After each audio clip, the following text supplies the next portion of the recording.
감사합니다. 그럼 문태우 배우님부터 차례대로 간단한 인사 부탁드리겠습니다. 네. 안녕하세요.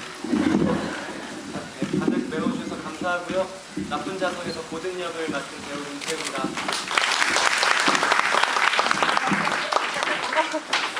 우선 마이크. 튤립 한번 불러야 되나? 안녕하세요. 저 나쁜 자석에서 프레이저 역할을 맡고 있는 박은석이라고 합니다.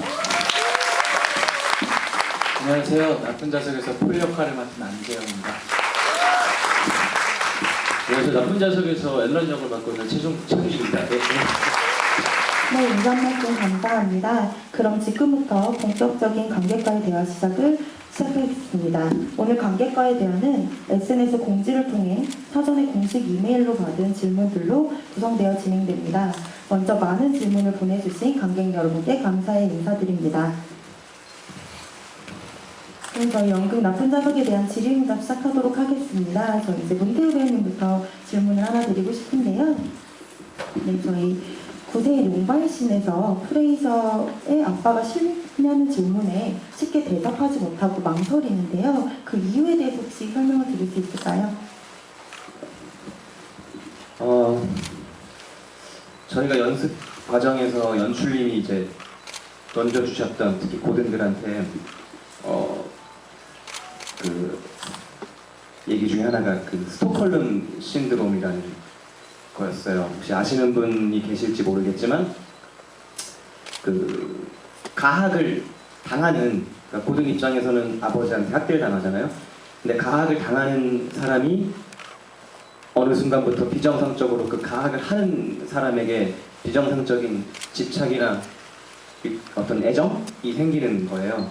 그걸 이제 스톡홀름 신드롬이라고, 보통은 납치를 당한 경우에 어떤 자기를 납치한 사람에 대해서 나타나는 경우가 종종 있다고 하는데, 그런 의미에서, 그러니까 학대를 당하지만 고든 입장에서는 그 아버지가 싫다고 생각을 해본 적이 없는 거죠.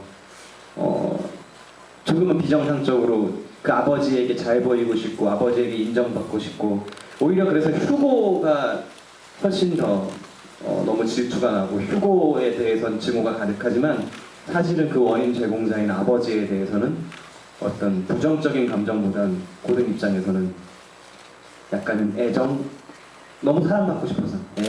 그래서 프레이저가 물어봤을 때 쉽게 말을 못하는 게 아니라 그런 생각을 처음 해본 거예요.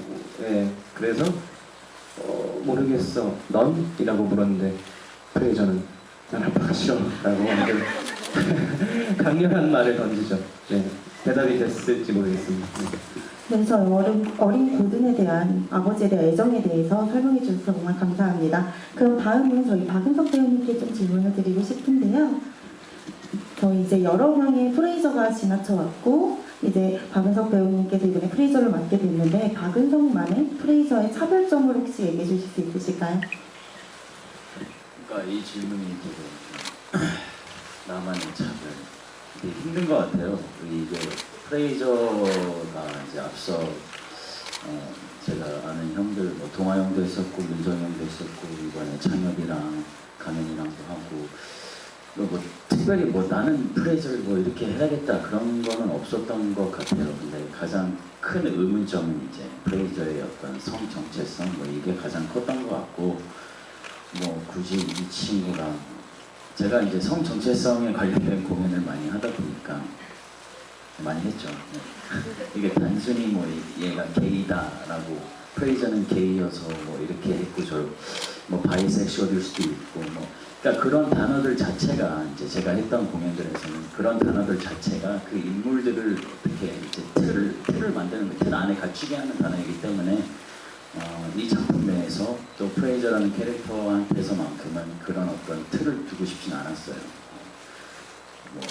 그래가지고 정말 이 이끌림과 그러지 말아야 하는 어떤 이 사회적 어떤 억압도 있었을 것 같고, 정상적인 프레이저는 대학도 가고 밴드를 하다가 대학도 가고 정상적인 삶을 살려고 했던 것 같은데, 이게 점점 계속 이 끌림이라는 게 본인도 다룰 수 없는, 저희들이 그 끌림이라는 게 있잖아요. 삶에서 이러면 안 되지만 계속 그 방향을 보게 되고 고개를 돌리게 되는 그런 시점이 이제 고든이었던 것 같고, 그래서 네, 고든과 프레이저의 관계에 어떤 차별을 뒀다면 둔 거죠. 그죠? 네, 저희 박은석 배우님의 프리저에 대한 역할에 대한 고민에 대해서 자세히 얘기해 주셔서 감사합니다. 그럼 다음은 저희 안재영 배우님께 좀 질문을 드리고 싶은데요. 19세의 폴이나 29세의 폴에게 티나는 굉장히 중요한 역할처럼 보여지는데, 이제 안재영 폴에게 티나는 어떤 존재인지에 대해서 조금 질문 드리고 싶습니다.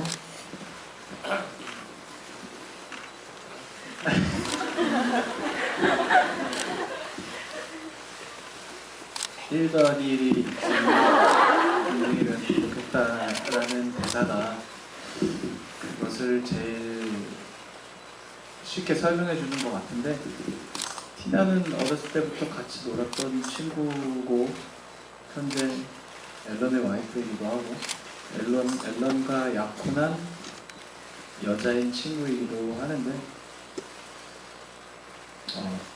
폴한테 있어서는 되게 소중한 사람일 거라는 생각을 해봤어요. 대본에 나와 있지 않지만 그게 참 상황이 애매한데, 제가 지금 하는 답변이 뭔가 불륜을 미화시키고 싶어서 하는 건 아니고 그냥 그러니까 캐릭터로서 접근을 하다 보니까 들은 생각이었는데, 단 한순간도 티나를 진심이 아닌 거짓으로 그러니까 늘 진심이었던 것 같아요. 티나를 사랑하는 마음은. 그런데 하필 그게 앨런과 약혼한 친구고 29살 때 다시 만났을 땐 앨런의 와이프가 돼 있고, 폴의 배경을 생각했을 때 어머니는 공장 다니고 아버지는 아버지가 공장 아버지는 뭐 하시는지 모르고 어머니는 공장 다니는데 되게 부유하지 못한 그런 환경 속에서 이 친구들과 노는 것이 행복이고, 그리고 19세 이후에 티나와 함께 하는 것이 되게 큰 행복이었을 것 같은데, 그 사이에서 폴은 늘 고민을 하지 않았을까라는 생각을 했었어요. 그래서 그냥 사실 대본에 다 나와 있는데 1 더하기 1이 2인 게 인생이면 좋겠다라는 말을 하는 그 심정이 티나를 생각하는 게 아닐까 싶어요. 어쨌든 앨런 못지않게 티나를 사랑한다고 생각을 합니다. 미안. 네, 답변 감사합니다. 네, 그럼 저희 다음 최은식 앨런에게 질문을 좀 드리고 싶은데요. 우리 티나 질문이 나온 김에 질문을 하나 드리고 싶습니다. 앨런은 이제 티나와 폴의 관계를 눈치를 챘을지, 만약에 눈치를 챘다면 용식 앨런이었다면 사랑하는 그 둘의 입으로 그 진실을 듣고 싶어 했을지, 아니면은 계속 묻어두고 모른 척 했을지에 대해서 좀 궁금합니다. 저는 이제 연기 표현하는 게 있어서 느끼셨을지 모르겠지만, 만약에 티나랑 폴이 자기네 입으로 만약에 우리가 사랑을 하고 불륜을 저지르고 있다라는 그 대답이 나오면 아마 티나와 폴의 관계는 저는 여기서 끝났을 거라고 저는 생각이 들어요. 그래서 혼자 스스로 용서하고, 왜냐면 앨런은 참는 법이 되게 자기만의 장점이라고 생각하는 앨런이기 때문에, 제가 참으면 이 모든 사람들은 그냥 물 흐르듯이 그냥 흘러가겠다 이런 생각이 들어서, 이 둘한테 그 대답이 안 나오면 저는 그런 사랑이나 우정을 계속 지켰을 것 같은 생각이 듭니다. 네, 답변 감사합니다. 저희 그러면은 이제 문태우 배우님께 또 한 번 질문 드리고 싶은데요. 네, 저희가 커튼콜마다 고든 배우님들과 다른 대사를 매번 외치시는데 즉흥으로 정하시는 건지 아니시면 매번 생각을 좀 하시는 건지 좀 궁금합니다. 그게 연습 우리 한 후반쯤이었나? 이제 저희 원래 대본에는 뭐 커튼콜에 대해서 특별히 없으니까. 근데 연출님이랑 이제 제가 없었던 연습 시간이었는데 위에서 아마 예전 버전을 보셨던 분들 있으실까요? 나쁜 자라서. 그러니까 고든이 밑에서 커튼콜을 했다고 하더라고요. 근데 그게 바뀌면서 고든이 위에서 이제 얘들아라고 한번 불러보든가 아니면 손짓을 해보든가 뭐 이제 이런 걸 한번 해보자라고 하셨대요. 연출님이. 그걸 듣고 그냥 그때 순간에는 얘들아라고 하기가 살짝 그래서 깜짝 놀랬냐?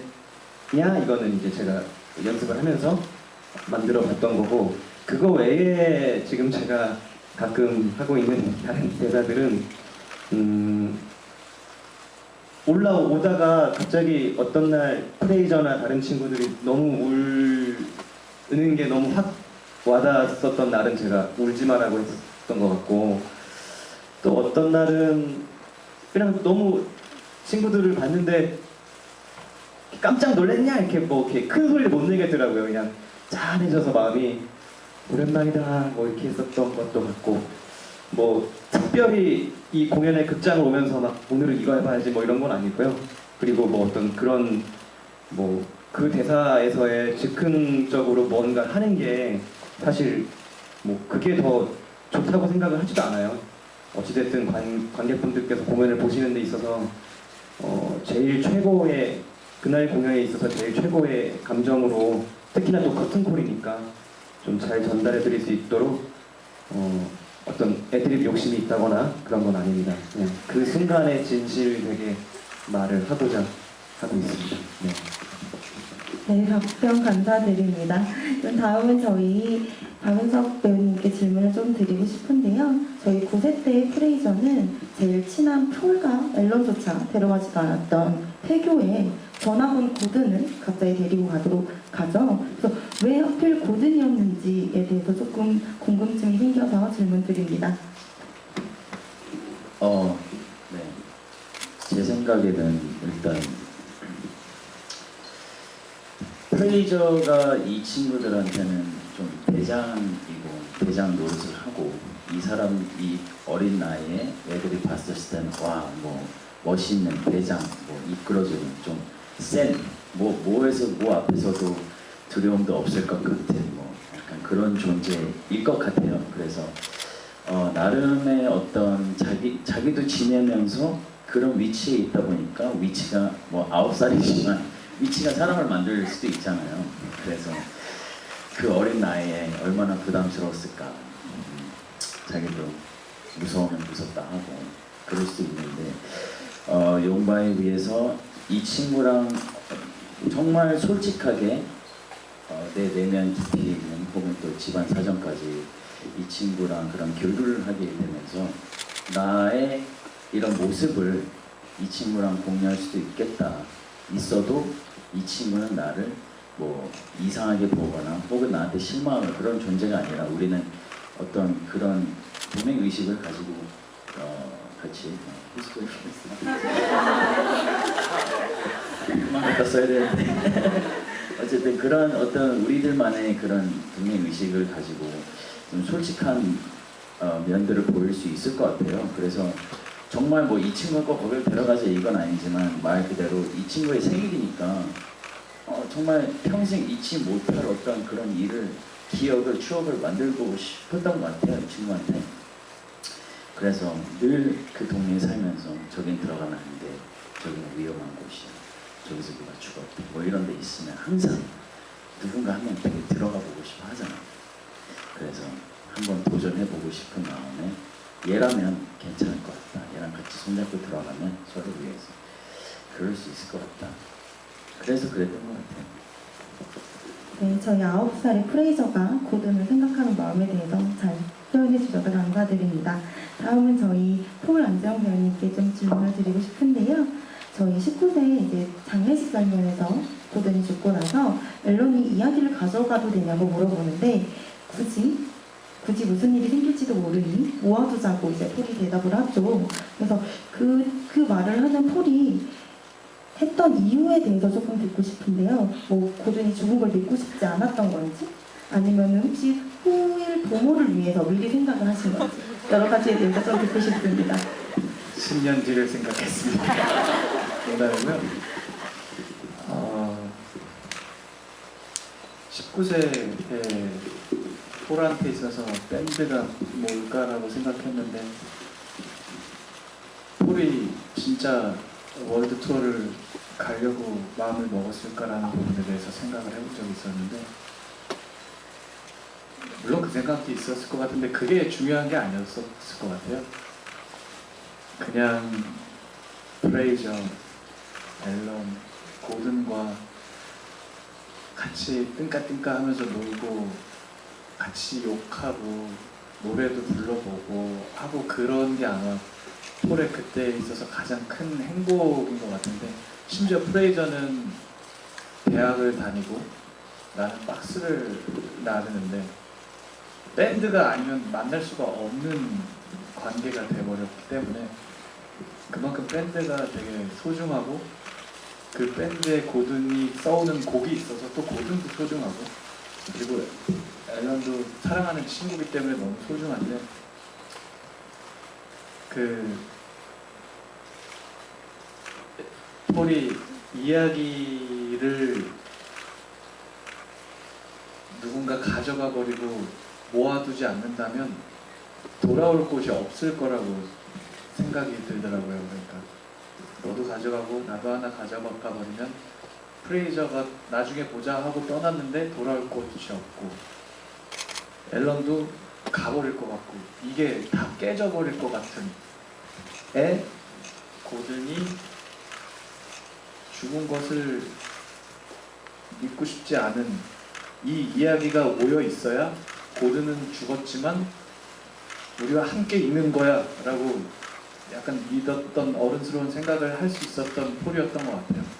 그냥 단순히 슬퍼하기보다는 고든은 죽었지만 이 이야기가 우리와 함께 있으면 고든도 같이 있는 거야. 그리고 프레이저 너도 그렇기 때문에 한 대 모아두는 게 좋을 것 같아.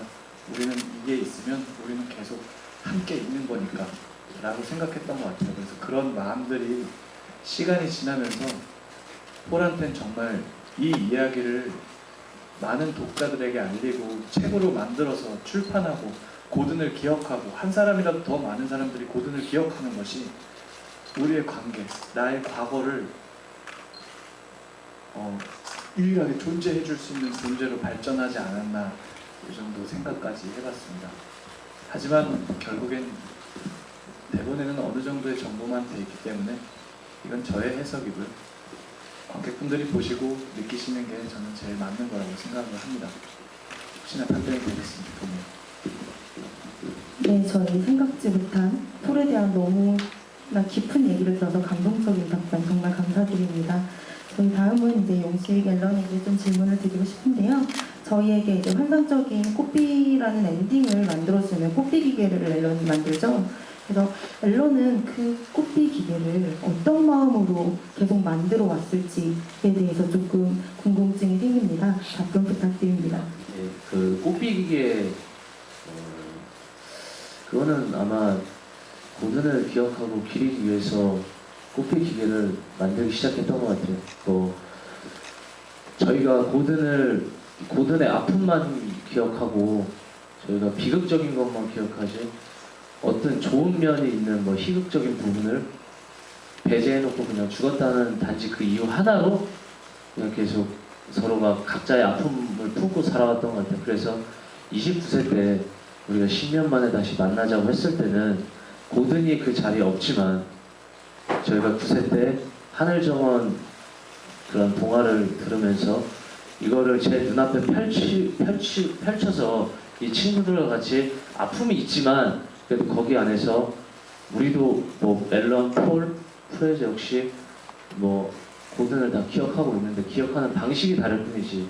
그래서 꽃비기계를 만들면서 하늘정원 이야기를 들으면서 고든을 또 기억하고 그 다음에 우리가 10년 만에 다시 만났으니까 이제는 우리가 이 고든이라는 친구를 다시 한데 묶어서 같이 이제 다 각자의 삶을 10년 동안 보내왔던 그 기간이 너무 길기 때문에 뭐 꽃비기기 하나로 이 친구들과 다시 뭐 매개체가 된다, 친구의 우정을 다시 쌓는다 이런 정도의 그건 아니었던 것 같아요. 그냥 단지 이 친구들의 아픔을 건드려야지만 이제 고든이라는 친구 그 원래 아픔을 건드릴수록 저는 오히려 더 뭐라 그럴까 감성적으로 변하고 사람이 더 약해지고 그러다 보면은 뭐 옛날 생각도 떠오르고 옛날 기억을 떠올리다 보면은 각자 안에 품고 있는 고든에 대한 어떤 뭐 그런 마음들이 조금씩 밖으로 표출되면서 야, 우리 그때 그랬었지 않냐 이렇게 옛날 얘기를 하면서 다시 하나가 될 수 있을 거라는 생각으로 꽃피 기계를 좀 만들었다고 저는 생각합니다. 네, 저희 앨런이 고든을 기억하는 방법에 대해서 설명해 주셔서 정말 감사합니다. 저 이제 기억에 대한 얘기가 나온 김에 공통 질문 하나 하고 이제 질의응답 시간을 마감하도록 하겠는데요. 저희 극 중에도 이제 팬분들이 너무 좋아하시는 대사가 있죠. 고든의 대사인 날 기억해 줄래? 라는 대사가 있는데 그것처럼 나쁜 자석은 기억에 대한 이야기가 많이 나오는 것 같습니다. 그래서 배우님께 좀 여쭤보고 싶은데요. 배우님들은 나쁜 자석이 어떻게 팬들에게 기억되길 바라시는지 그거에 대해서 조금 얘기를 듣고 싶습니다. 저희 앨런 최웅식 배우님부터 옆으로 돌아가도록 하겠습니다. 그 기억이라는 거 저도 이제 나쁜 자석 공연을 하면서 기억이라는 거 제가 어렸을 때 어떤 이제 철학적인 책이었나 읽어본 적이 있는데 뇌는 시간이 지날수록 자기가 생각했던 거와 다르게 기억을 한다고 해요. 만약에 여기서 이 친구와 만약에 제가 뭐 폴과 뽀뽀를 했다고 하면은 한 5년 뒤, 10년 뒤면 뭐 키스로 변질될 수도 있고 그게 이제 생각의 차이라고 해요. 뇌가 생각하는 그리고 저희가 생각하고 싶은 대로 생각을 하면서 사는 게 뇌라고 저는 생각이 들어서 이제 나쁜 자석 공연을 하면서 그래도 친구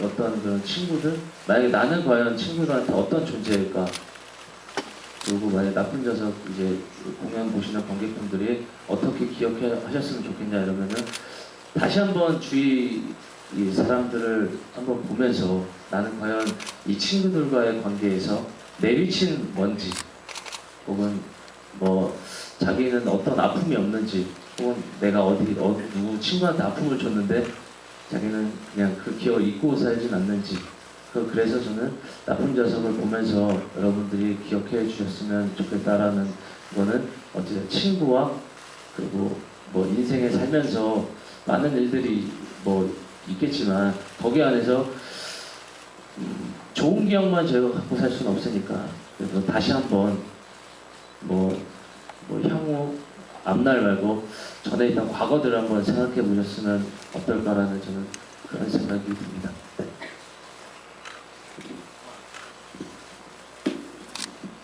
네.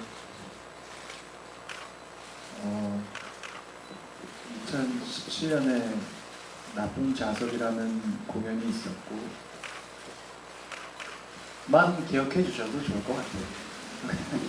그리고 어떤 배우들이 했고 그리고 내가 그 공연을 봤는데 즐거웠던, 지루했던, 슬펐던, 기뻤던 그냥 그 감정을 기억해 주시는 것만으로도 저희가 무대에 서는 데 있어서 되게 큰 가치가 있다고 생각을 해요. 그래서 2017년에 내가 나쁜 자석이라는 공연을 봤는데 어땠다만 가지고 계셔도 되게 감사할 것 같습니다.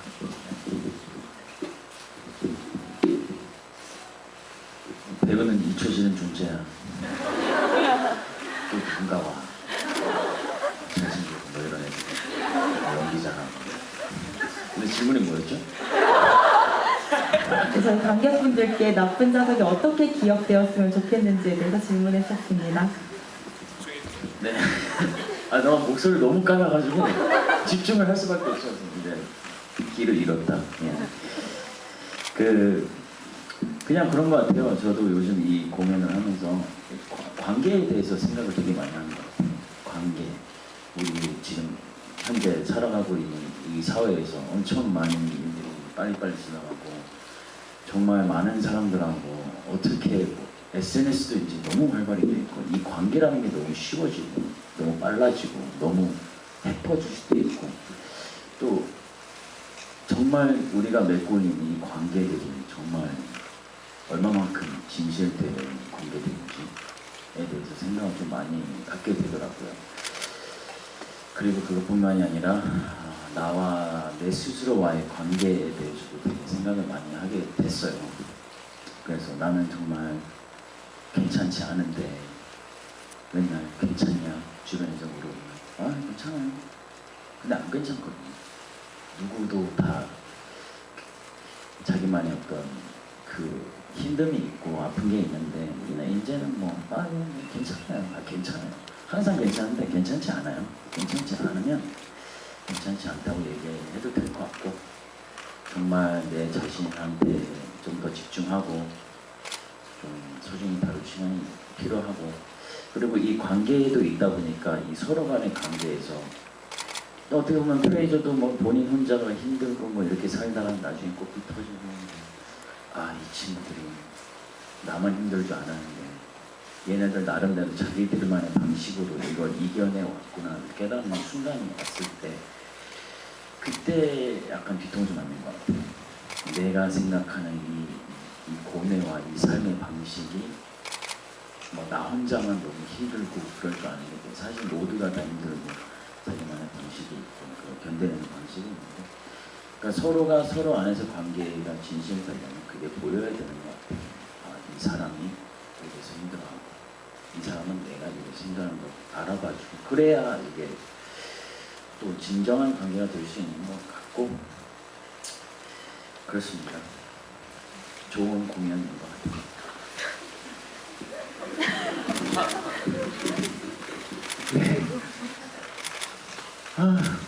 아니 아는데 우리가 지금 공연을 2시간 동안 뭘 막 그러고 나서 그런지 왜 이렇게들 다들 진지하게 제가 했던 관객과의 대화 중에 정말 네, 이렇게 심각하고 진지한 관객과에 대한 정말 오랜만이네요.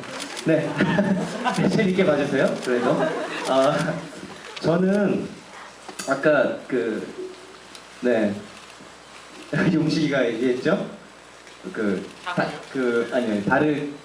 다 기억을 하고 싶은 대로 기억이 변질된다고. 아마 시간이 많이 흐르면 여러분들 기억 속에도 그 나쁜 자석 옛날에 몇 명 나왔더라.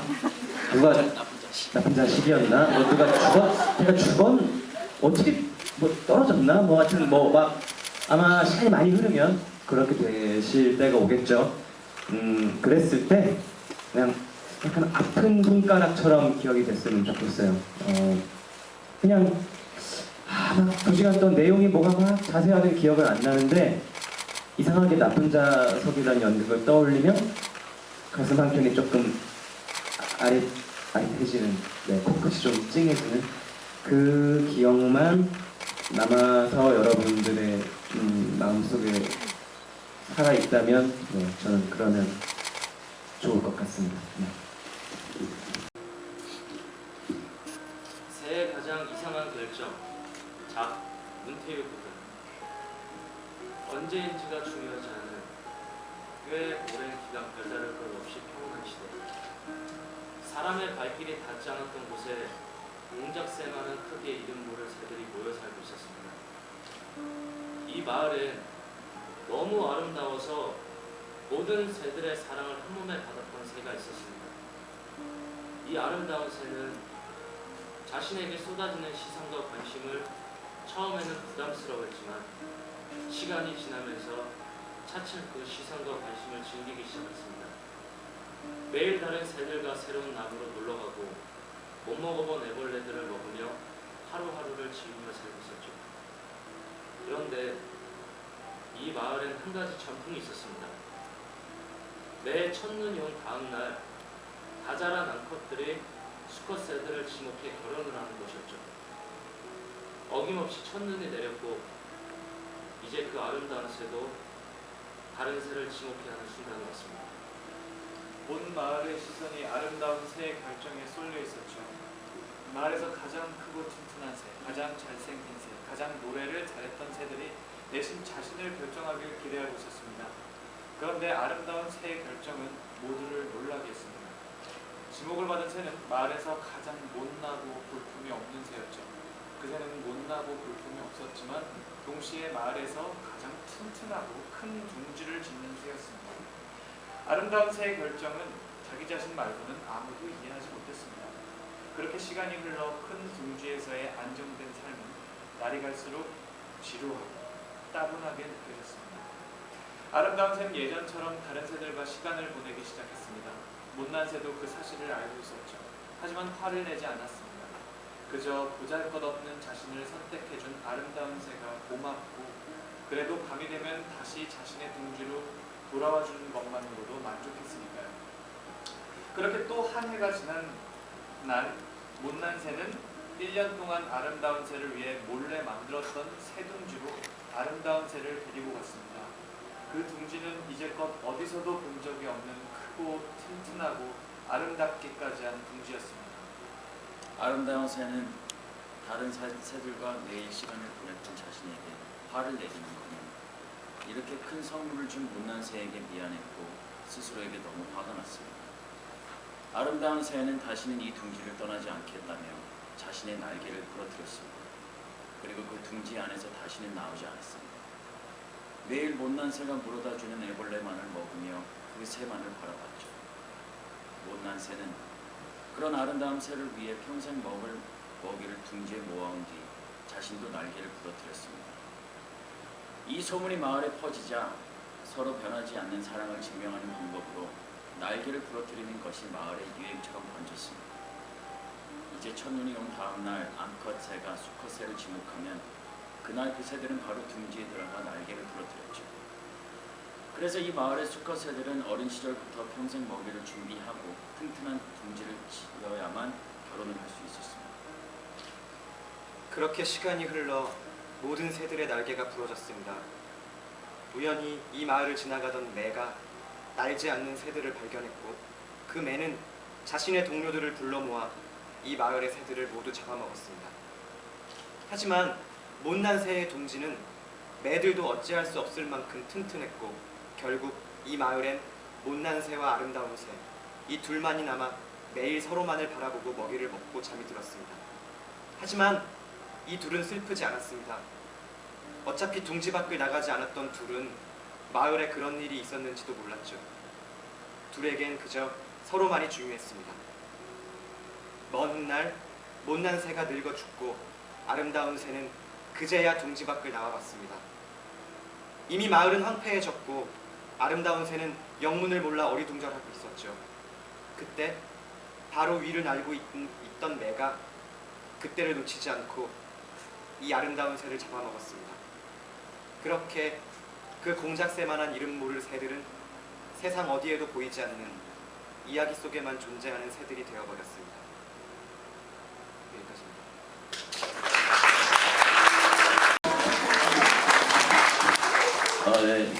네. 오늘 찾아주셔서 감사하고요. 이 시간까지 같이 고생해 주셔서 감사합니다. 사진 예쁘게 찍어주시고요. 포샵 제대로 해주시고요. 저희 5월 달부터 이제 또 회차가 또 많아지고 하니까 또 찾아봐 주세요. 감사합니다.